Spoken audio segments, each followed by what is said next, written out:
Hello friends, Katie Deering here from Region 11.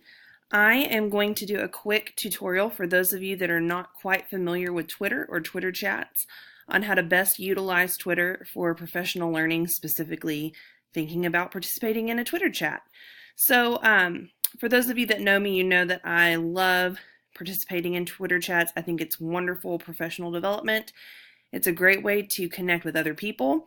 Twitter has been a great source of articles, new ideas, new colleagues, people to collaborate with. So I'm excited to talk to you a little bit about how to use this tool. So the first thing that we want to look at is just a typical Twitter page. This is our Region 11 Literacy Twitter page, and on the left you can see the menu where I can go see my tweets, how many people are following me, and how many people I'm following, and how many followers we have. So for the sake of our quick Twitter lesson today, we're going to go to the Literacy at 11 profile, and we're going to be looking at the different components of a tweet. So here you see our tweet that we put out this morning about our Twitter chat that's happening tonight on student identity and literacy. And you see the message here. You see the graphic here.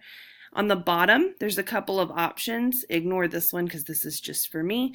You can comment and just leave a reply. You can retweet, which means you're not only responding to the tweet, but you're sharing it out with your followers as well. You can do that and add a comment, or just simply share the post as is. And then here's the little heart that shows that you like it. So when you're liking tweets, basically Twitter's recording that information to go, okay, here's some people based on this tweet that you like. Here's some people you could follow, or here's some tweets that you might like as well. The part that I really want to focus on when we're looking at Twitter chats is this little guy right here, and this is a hashtag. So I'm going to go ahead and click on this hashtag. What a hashtag does is it takes all of the tweets that contain a certain set of language and it collects them all together. And so that's the premise of a Twitter chat, is all of the different responses from all of the different people are all connected using a hashtag.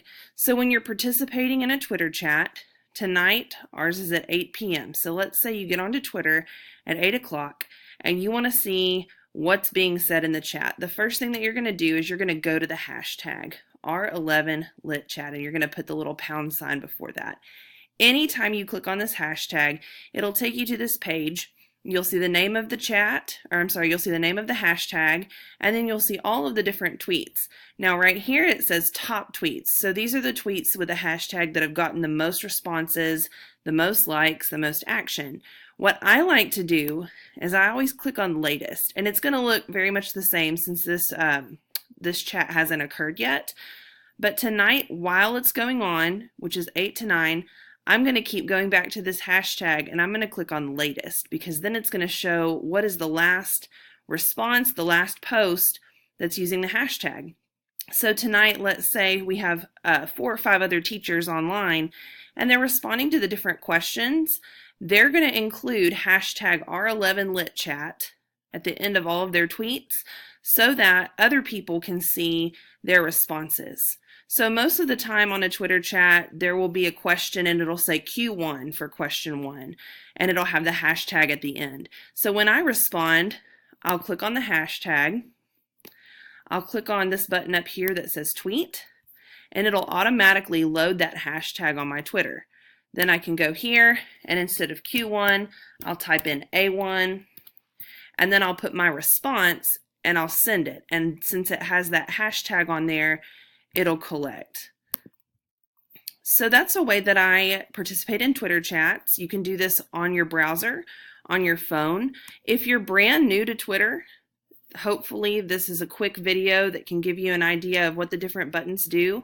My main piece of advice, if you're hoping to join us tonight for the Twitter chat, is to look at the hashtag, go to latest, and every few minutes click refresh, and you'll be able to see all of the different new pieces. I hope this has been informative for you, and I look forward to chatting with you tonight.